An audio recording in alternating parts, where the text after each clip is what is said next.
Kenny here with Gardening Simplified.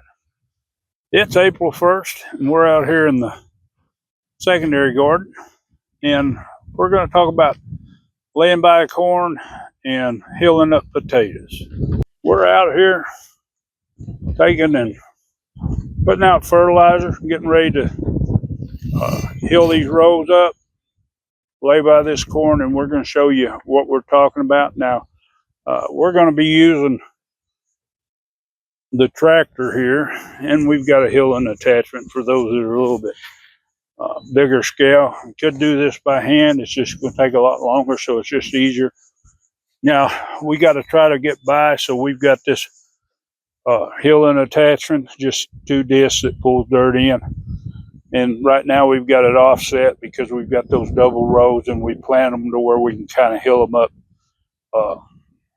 using this setup here. But anyway, when you hill up corn, it's just a matter of you fertilize, you're going to pull dirt, and we'll take a look at that.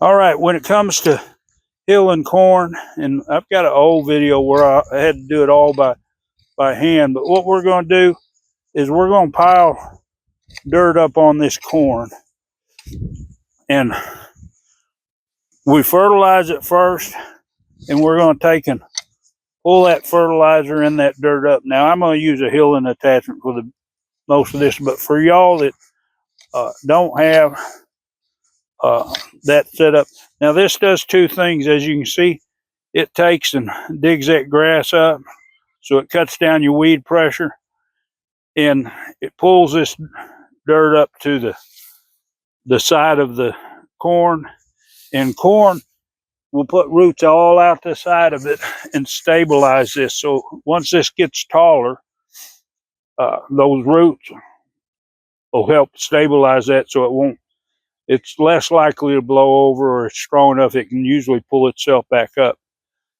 And when it comes to potatoes, it's going to be the same thing. Go ahead and fertilize and bring this dirt up, and you can just about bury the tops of them, and they'll come back out. But you're just going to go down there and hill that dirt up. Now, a lot of people on potatoes, they like to hill up and hill up and hill up. Unless you've got an indeterminate variety of potatoes, like a russet or something, you're not going to benefit from it. But you're going to need to hill some, because potatoes set just above where the seed potato was, so that's where they'll set their potatoes.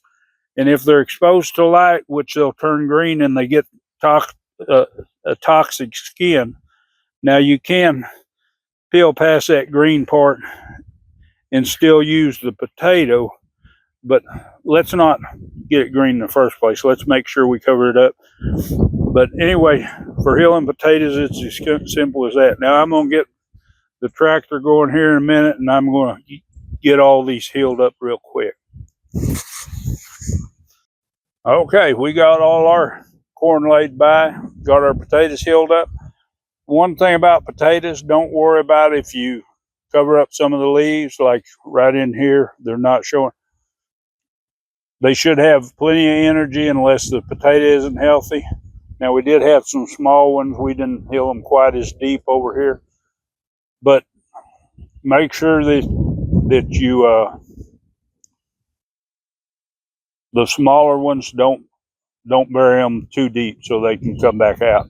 I did that one year where I had small potatoes, and they weren't really strong potato plants like these, and only a couple of them came back. So anyway, beware of that. But that's all it is to it. It is much easier when you have bigger equipment, but don't think that you can't do this. We did this for many years just with a hoe, and and it is more work, but you don't have to pay for a gym membership.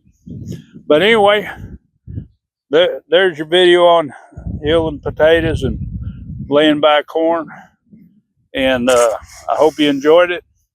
you want to see more, of course, you know what to do, and enjoy that gardening experience.